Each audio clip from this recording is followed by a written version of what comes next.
There are more than 100 unique styles of beer, each with their own set of ingredients, process, guidelines, history, and experience.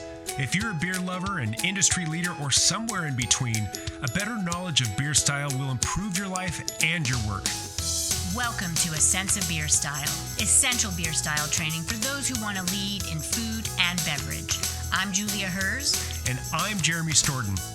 We're advanced Cicerones, beer judges, home brewers, and we're excited to guide you through the vast and wonderful world of beer styles.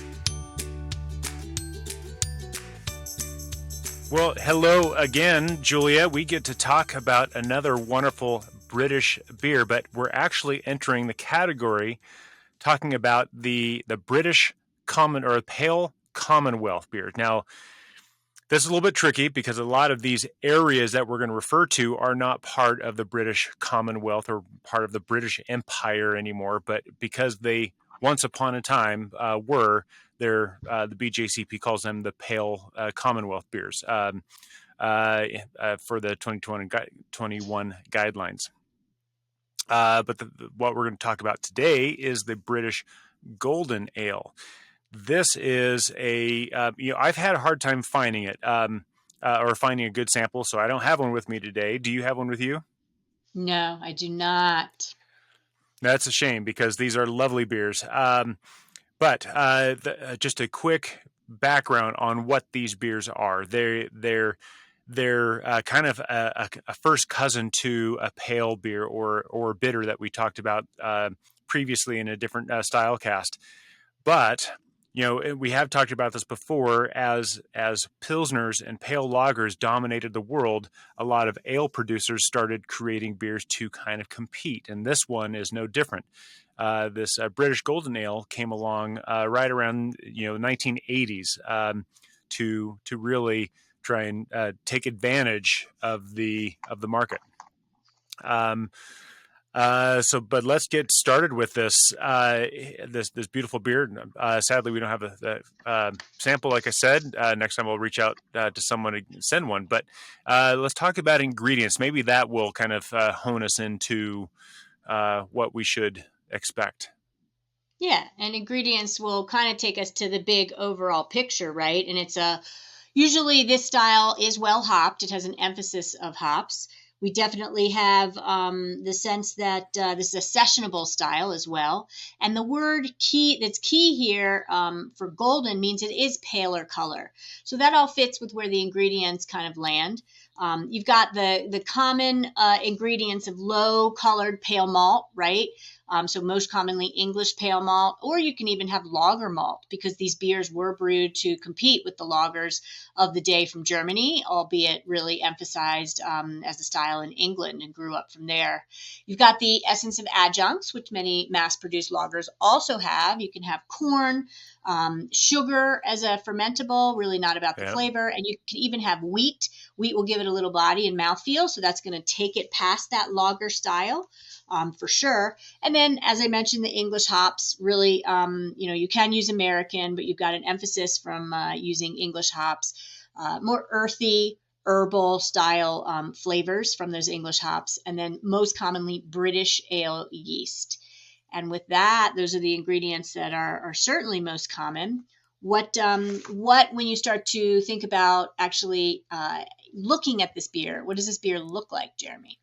Yeah, if in my imaginary glass in front of me right now, I'm looking at this. I mean, it's a golden ale, so therefore it is from light straw to gold in color. It is absolutely brilliant and see-through. I can read the label of the bottle through the glass after drinking it. And you have this kind of low to moderate white head, and that really depends on, if you remember from for those of you who listened or watched our British bitter Stylecast, what we're really talking about is there's an on-draft version and there's a bottled version. Now, if we're talking on draft, they're not going to have a very strong, persistent head because these are likely coming off of a beer engine, likely cask ale. But if it's in the bottle, it's going to be a little bit stronger, a little bit more carbonated. So we're going to have two different kind of columns of foam here in two different glasses, even though it's the same beer. But just understanding that that's why. So if you get it on draft, it's going to have low to moderate carbonation. If you get it in a bottle, it's going to be closer to moderate carbonation. But that is what I'm looking at in my imaginary glass. What about the aroma? What do you wish you could smell right now? Well, the style guidelines, rightfully so, as I already alluded to, lead with describing for the hops. So in aroma, and this will carry over into flavor too, the hop aroma is at minimum moderate, low to moderate high. You've got a presence of hops. And it is more commonly these English hop varieties. I mentioned the floral, herbal kind of notes. But a citrusy note in the style guidelines is surprisingly starting to sneak in. So as a beer style in the old world of England or the UK and the Commonwealth develops and it's brewed all across the land and the globe, you are going to have acceptable style guidelines influenced by established ingredients that are also often used. So those American hops can bring a little bit of citrus note to the table. So if you get that, it's certainly a part of the aroma that you will get. Low bready malt aromas, which isn't surprising. So low malt, more emphasis on the hop aroma, and really not focus on the caramel. The pale malts are really just light hand, and or the lager malts used in place of it. You might get some fruity medium low esters from the English ale yeast. And then, low diacetyl, which is a flavor component that's a byproduct of yeast fermentation, which can come out in butterscotch in strong proportions or low butter notes in lower aspects. And if really aggressive, affects the mouthfeel even. We don't want that, but you are allowed low butter notes in this style from the English ale yeast. Yeah, and along that, that carries over to the flavor. What you smell is what you taste for the most part with this, because it is a pale beer. It's a lighter beer for those rare sunny days in the southern coast of Britain. You're going to have these beers with this kind of a low bready, kind of more in the biscuity, more in the pale end of the color, corresponding with the flavor continuum, if you will. And again, no caramel in the aroma. We're not going to get caramel in the flavor as well, unfortunately. I do love that, but this is a different beer. The bitterness. Now, this is where is going to be a kind of medium to medium high. That it's more of a hop forward balanced beer, if you will. And along with that, you're going to have the same kind of medium to medium high hop flavor that goes along with that bitterness as well. You can expect out of this British beer to have British hops, and that's totally common. But these days, more and more, they're using hops that come from the U.S. or elsewhere. So it's completely okay to have, if you're smelling or if you're tasting and smelling pine tree and grapefruit, and you're thinking, hey, that's American. Well, you might be right, and that is okay. The esters, those fruit profiles that come through, they can be kind of like palm fruit notes that come through, pear, apple, really light. They can be light to medium light, medium low, but not very strong at all. But the way that this is going to finish, I mean, this is a great beer for a warm day. It's medium dry, it's easy to drink, and goes down nice and clean. How about the mouthfeel? What is the mouthfeel in this beer like? Yeah, well done, Jeremy. And to reline everyone, thanks for joining us. Julie and Jeremy, Sense of Beer Style. We're in Pale Commonwealth Beer, the style from Beer Judge Certification Program 2021 guidelines, British Golden Ale, right? And in the Brewers Association style guidelines, which is really more for commercial beers, it would be called English Style Summer Ale. Regardless, in talking about mouthfeel, light to medium body, these beers are meant to be sessionable, not to be heavy, and really to, as Jeremy alluded to, go sip very easily, quickly, and certainly be quenching. And then the carbonation is different. We always will reference the fact that English beers on draft were originally more cask strength, less volumes of CO2. Which is what gives you carbonation. And then you have in the bottles, they can be more highly carbonated. So for mouthfeel, we think about carbonation certainly, and that could be low to moderate, and or that moderate is probably more of the bottled version. You have a little bit of alcohol sense, but very, very low ethanol. And then the last piece of mouthfeel would be that body and weight on the tongue, and that's going to be rather light. So you certainly drink several of them in a session for sure. Yeah. So the beers that we would compare this to, what is this beer like? Really, we could compare this to an American Pale Ale or American Summer Ale.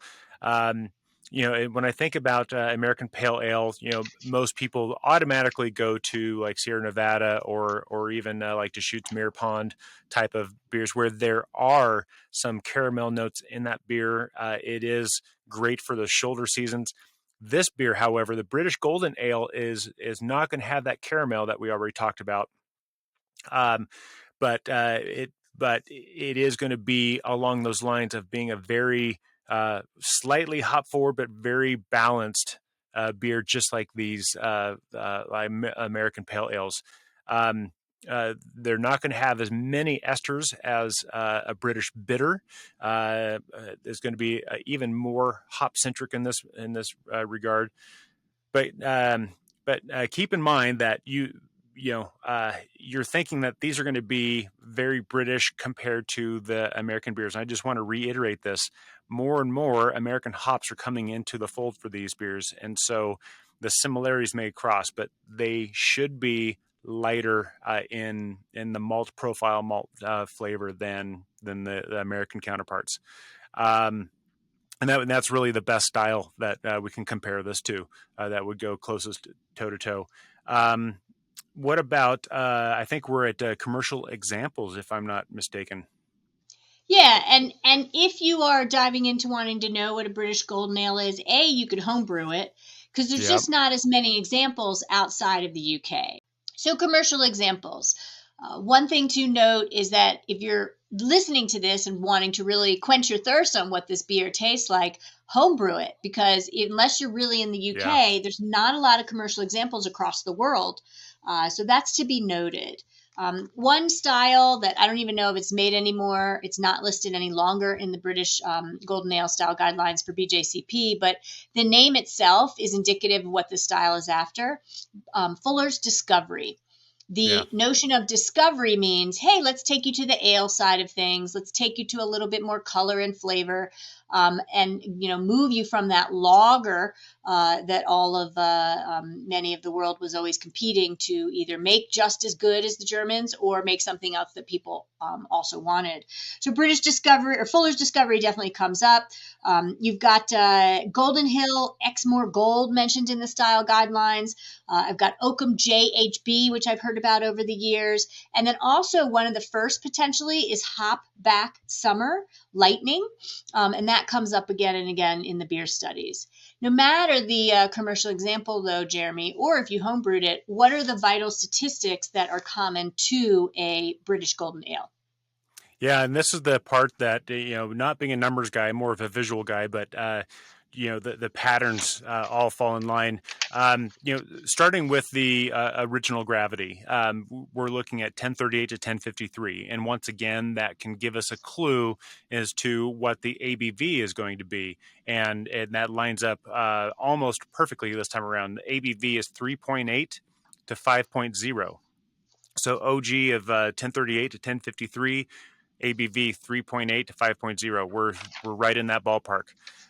When we get to the final gravity, we get a sense of the body and the drinkability of it, and we're skirting the issue on this. This one is a 1006 to 1012 for the final gravity, and so I use 1010 as that, or 1.010 is that fence that, if I lean on either side, it's going to have more body, less body. When we get to the bitterness units, we talked about this is a hop forward but balanced style. So this beer can be from 20 to 40 IBUs, and it depends on how you use it. The drier body of this beer can potentiate that. But if you get a version that is up to 45, then you're going to have more pronounced hop bitterness out of it. But again, this is the British Golden Ale. The SRM is going to be 2 to 5. This is from the lightest of lightest pale to just a solid gold color, and it is just delightful. When we get to excuse me, when we get to Plato, what number of Plato would you expect to see this beer come out if for those people who use the Plato system? Sure. So Plato getting at apparent extract or final gravity listed in the Brewers Association style guidelines, not mentioned in BJCP. We're going to see 1.5 to 3.1. So that's the equation of the final gravity, but in Plato form. And then also for the EBC or European Brewing Convention color range in the BA guidelines, you've got 6 to 12. Yeah. So a little different than that SRM range of 2 to 6. Well, but keep in mind that EBC is roughly, I think it's 1.97, but it's roughly twice the SRM. So that still falls pretty much right in line, slightly, a little bit more than double, but we're still in, talking about the same ballpark there. But those are the vital stats for this beer. Let's talk about glassware and serving temp. Sure. And this is a standard. If you start to do your beer studies long enough, your gut instinct will take you to whichever country you're in for that beer style. And then you'll have a repertoire of glassware to obviously choose from that's tried, tested, and true and reliable. So the Nonic Shaker pint is exactly what you'd want this British Golden Ale to be in. Jeremy's holding one up if you actually are watching the show and not listening. They're meant to be more easily stackable. They're less breakable. They've got a little bump towards the top. And they also are very nice for your hand to wrap around the whole glass and warm that beer up even more, because we like these beers at warmer or cask conditioned temperatures and not just the cold refrigerator temperature that we would have it if you pulled it out. So I'd go with Nonic, and I would go with cask conditioned temperatures of high 40s, low 50 degrees Fahrenheit in the US world. And that's what I would serve it at. Yeah. Well, then let's talk about our favorite, and I'll kick it off. As far as food pairing for a beer like this, I want to pair this with warmer weather. To be frank, wherever we are in the world, I want something like this with warmer weather. So I'm thinking somewhere along the lines of like a chicken sandwich with like pesto and avocado on like a brioche, maybe some fries, maybe a summer salad with some croutons in there. Something that just kind of takes me to this time of year that is like that effervescence that may not be there, but the dryness of the body will kind of compound all these things. And that's really what I want to use to play with the body of the sandwich with the avocado and the pesto. But some of those flavors, it's like nice pale color. I want to play off with the bread and with the chicken, kind of pull out some of those notes that I would expect, maybe corn, maybe biscuity, maybe even that corn cereal type of stuff if they're using a lager malt. I want to see how that pulls out different flavors of the beer personally. How about you? You have me hungry and salivating, and wow, love the description. My mind goes to more cooking in the kitchen and getting ready for dinner. You certainly could put this with any entree, but it will, because of its lighter, finishing gravity and ABV, alcohol by volume, it won't stand up flavor-wise. It will get washed away. That's neither here nor there. Beer is an amazing refreshment. So if I served it with, say, some fried Parmesan cheese that's been pressed into a spiral. Oh yeah. I'm not scared to do that, Jeremy. And you know what? It might pull out and coax out some of the biscuit from that low-level biscuit and bread notes from the pale malt and help the beer shine further in some flavor components. So that beer, the British Golden Ale, could be really just used for a sessionable, flavorful type of beer to quench the thirst. Or you can put it with some things that have synergy, like, fried breading, fish and chips come to mind, obviously, in England, and the like. It's just not going to showcase as prominently, and you're going to hope the beer doesn't get barreled over by the food, and instead the food actually coats out some of the ingredients more, so you get a sense of the beer's flavor. Otherwise, it's just quenching, your palate and getting your tongue ready for the next bite. It is what it is. Yeah.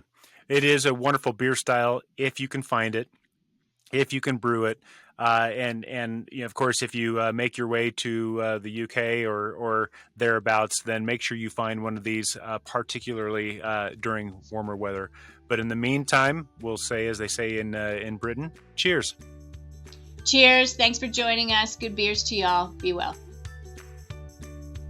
Thank you for listening to A Sense of Beer Style, the essential beer style training for those who want to lead in food and beverage. With advanced Cicerones, me, Julia, And me, Jeremy. Tune into the next episode as we continue exploring the world of beer styles and what to make of them. We encourage you to listen to the prepisodes to build your foundation and better understand beer styles. And before the next episode, I'd like to ask you to review the show and let us know what you'd like featured in upcoming episodes. Until next time, here's to you and your sense of beer style. Thank you for listening. Cheers.